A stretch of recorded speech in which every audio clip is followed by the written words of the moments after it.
जिस बिल को मुसलमानों के हुकूक की हिफाजत करने वाला बिल बताया जा रहा है, उसी को पेश करने के लिए और उस पर बात करने के लिए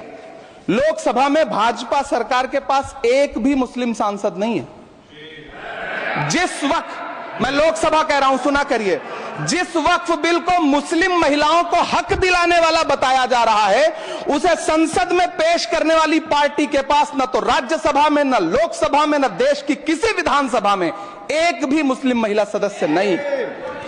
कल किरण रिजिजू जी कह रहे थे कि रेलवे की जमीनें देश की जमीनें हैं, डिफेंस की जमीनें देश की जमीनें हैं। हां मंत्री जी, हैं, बिल्कुल हैं। ये जो वक्फ की जमीनें हैं, ये हमारे पुरखों ने धार्मिक कामों के लिए डोनेट किया है,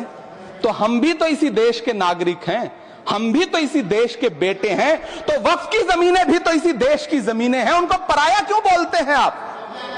सभापति महोदय अशफाकुल्लाह खान जब फैजाबाद की जेल में फांसी के फंदे पर झूल रहे थे, तो इसी देश की जमीन के लिए झूल रहे थे ना।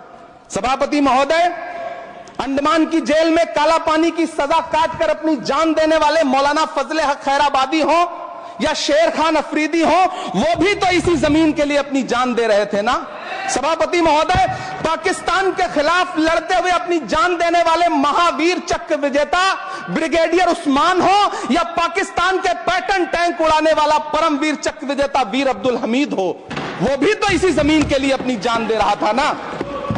और मंत्री जी, मैं इस सदन में अलल ऐलान ये कहता हूं कि जब भी इस देश की जमीन को लहू की जरूरत होगी, आपसे 2 कदम आगे इमरान खड़ा मिलेगा, ये मैं आपसे यकीन दिलाते हुए कह रहा हूं।